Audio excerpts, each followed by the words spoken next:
J'exploite 107 hectares, je fais du charolais, donc un peu d'engraissement, un peu de reproducteur, puis un peu de broutard. Donc j'engraisse toutes mes femelles de réforme, donc génisses et vaches, du reproducteur à hauteur d'une quinzaine, une vingtaine de mâles par an, pour 80 vaches reproductrices. Et puis donc quelques broutards aussi en fin d'année, voilà, au mois de septembre, août-septembre. Donc je fais aussi de la culture, donc de céréales, une vingtaine d'hectares de céréales, blé, triticale, orge, avoine d'hiver.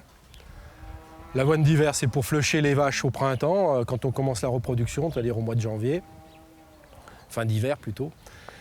Et puis les céréales sont vendues, elles servent surtout à renouveler les prés.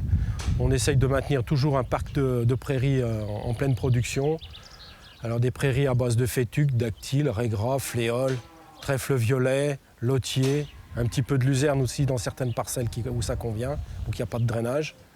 Les techniques de production, c'est du foin, de l'ensilage d'herbe, du maïs. Complément. Pas de complément, jamais de complément pour les vaches. Mon troupeau est classé par le contrôle de performance dans les 10 premiers de France depuis une douzaine d'années. J'ai aussi 5 taureaux qui sont au centre d'insémination, diffusés par Gène Diffusion, Populaire, Unibloc, Cabrel, Décor, Exotique sans corne. Donc j'ai rencontré la SOBAC il y a 6 ans maintenant, donc à Cournon, au salon de l'agriculture. Je me suis approché du stand et puis j'ai entendu des gens causer d'une poudre qui aidait à fabriquer de l'humus. Alors bon, ça m'a intéressé un petit peu parce que bon, c'est vrai que j'ai une démarche assez respectueuse de l'environnement et ça m'a interpellé. Alors je me suis approché, j'ai tendu l'oreille et puis j'ai trouvé que le discours agronomique que le technicien tenait me convenait. J'ai fait un peu d'agronomie à l'école, donc j'ai trouvé que le discours était convenable. Et puis après, j'ai discuté avec quelques éleveurs qui l'utilisaient déjà depuis quelques années, voire même déjà depuis une décennie. Et ils avaient l'air d'être satisfaits du produit, donc je me suis rapproché après d'un technicien, puis j'ai demandé quelques renseignements complémentaires. Et puis ils sont venus sur l'exploitation. Et puis on a fait le point sur les besoins de l'exploitation, éventuels de l'exploitation, et puis je me suis lancé. Et puis la première année, bien sûr, j'étais un peu inquiet parce que bon, j'avais peur de perdre en rendement et puis d'être un peu en décalage par rapport à mes collègues au niveau des récoltes. Et puis en fin de compte, je me suis aperçu que dès la première année, que bon, si c'était pas spectaculaire, que les résultats s'étaient maintenus. Donc je me suis dit, si les résultats se maintiennent, c'est déjà pas si mal que ça. Puis la deuxième année, ma foi, les résultats s'amélioraient tout doucement. Les terres commençaient de changer un petit peu de composition, des terres plus friables, moins compactes, plus de vie, plus noires.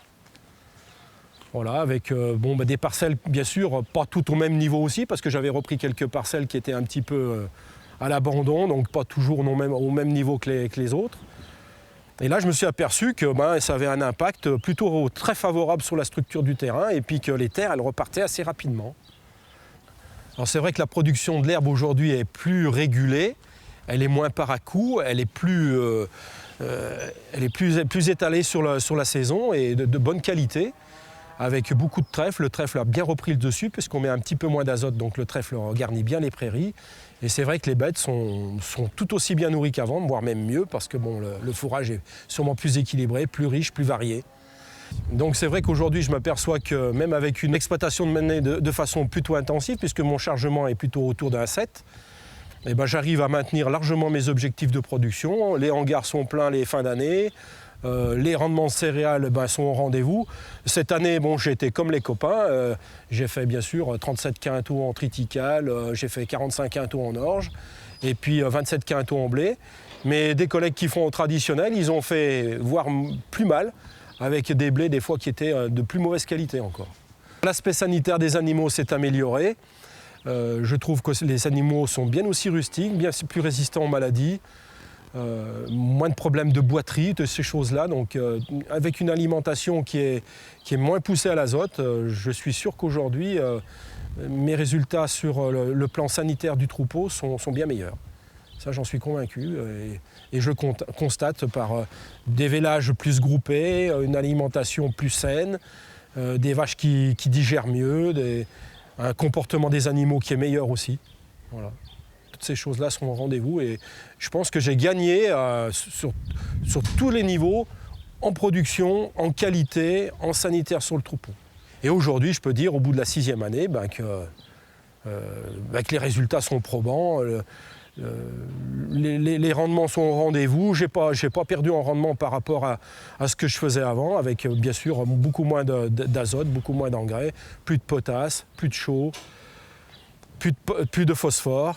Donc les fumiers et les lisiers sont valorisés donc, avec la poudre Sobac, ce bactériolite. Et c'est vrai que je suis satisfait. Voilà.